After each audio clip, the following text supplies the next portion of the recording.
Hello hi నేను మీ శ్రావణి. ఇప్పుడు నేను మీకు ఎప్పుడు మనం లగన్ చికెన్ తినుంటాం కదా, అయితే ఈరోజు నేను మీకు లగన్ ఎగ్ కుర్మా చూపిస్తున్నా. అంటే సేమ్ అవే మసాలాలు కానీ దీనికి ఎగ్స్ కావాలన్నమాట. ఈ కర్రీ మనం ఇప్పుడు స్టార్ట్ చేద్దాం. ఫస్ట్ ఇక్కడ మసాలాలు ప్రిపేర్ చేసుకోవాలి. నేను అన్ని మసాలాల నేమ్స్ చెప్తాను కనిపించకపోయినా సరే. కొబ్బరి, కాజు, బాదం, అల్లం వెల్లుల్లి, టమాటా, ఉల్లిపాయ, పచ్చిమిర్చి. ఇక్కడ మసాలాలు ఇలాచి, జీలకర్ర, కొంచెం సోంపు, ధనియాలు, మిరియాలు, లవంగ, చెక్క అన్నమాట. వీటిని ఇప్పుడు మనం గ్రైండ్ చేసుకుందాం. అయితే మనం ఎప్పుడైనా సరే ఫస్ట్ వేయించుకోవాలి, పచ్చి పచ్చిగా వేసుకోవద్దు. గ్రైండ్ చేసుకునే ముందు వేయించుకుందాం. కొందరు అట్లనే వేయిస్తుంటారు, టమాటా, పచ్చిమిర్చి అవి పచ్చి పచ్చి ఉంటాయి. సో ఇప్పుడు మనం వీటిని వేయించుకుందాం. మొత్తాన్ని వేసుకుంటున్నా.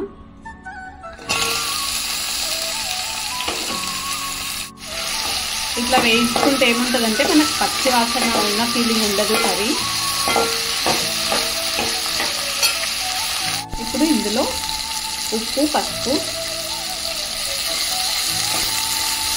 ఇది బాగా వేగిన తర్వాత దీన్ని పేస్ట్ చేసుకుందాం.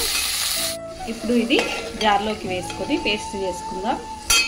ఇప్పుడు మనకు ఈ పేస్ట్ రెడీ అయిపోయింది. ఇందులో మళ్ళీ కొంచెం పెరుగుని యాడ్ చేసుకొని గ్రైండ్ చేసుకుందాం.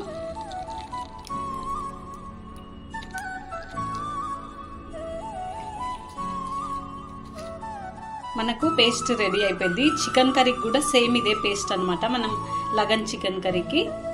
అయితే ఇప్పుడు మనం ఎగ్తో చేస్తున్నాం. ఇప్పుడు మనం కర్రీ స్టార్ట్ చేద్దాం. నేను ఇప్పుడు ఇందాక టమాటాలు వేయించుకున్నా కదా, అందులోనే ఆయిల్ వేసుకుంటున్నా. అందులోనే కర్రీ చేసుకుందాం. ఇప్పుడు ఇందులో కొత్తిమీరని యాడ్ చేసుకొని ఎగ్స్ వేయించుకుందాం.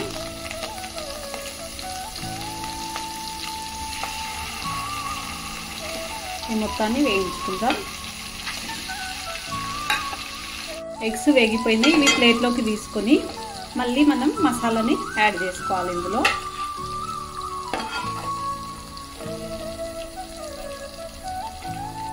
మసాలా యాడ్ చేస్తున్నా. కొన్ని దాంట్లలో మనం జీలకర్ర వేయకూడదు, అన్నీ ఒకే టేస్ట్లో అయిపోతాయి కాబట్టి ఇందులో వేయద్దు. ఇది బాగా పచ్చివాసన పోయే వరకు ఉడికించుకుందాం. ఇది చిన్న మంట పైన మంచిగా మగ్గాలన్నమాట, పచ్చివాసన పోవాలి.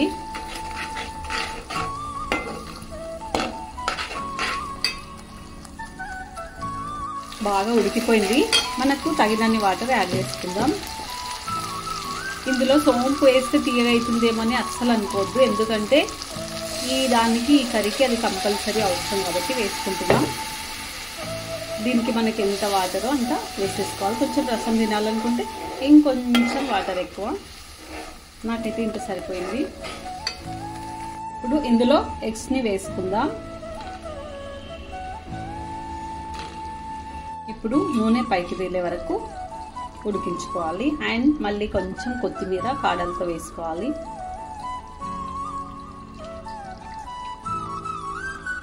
Okay, done. ఇప్పుడు మనము ఇది ఆయిల్ పైకి రావాలన్నమాట. వావ్, ఆయిల్ మొత్తం వచ్చేసింది పైకి. ఇప్పుడు ఇంకా మనం స్టవ్ బంద్ చేసుకోవడమే. ఇది ఇప్పుడు ఒక గిన్నెలోకి తీసుకుందాం. వావ్, ఇప్పుడు మనకి లగన్ ఎగ్ కుర్మా రెడీ. ఇది మీరు కూడా తప్పకుండా ట్రై చేయండి ఈ కర్రీని, ఎందుకంటే ఇది బగారా రైస్కి కానీ జీరా రైస్కి కానీ చాలా చాలా టేస్టీ ఉంటుంది. ఒకసారి ఎప్పటిలాగా కాకుండా ఈ కర్రీని మీరు తప్పకుండా ట్రై చేయండి.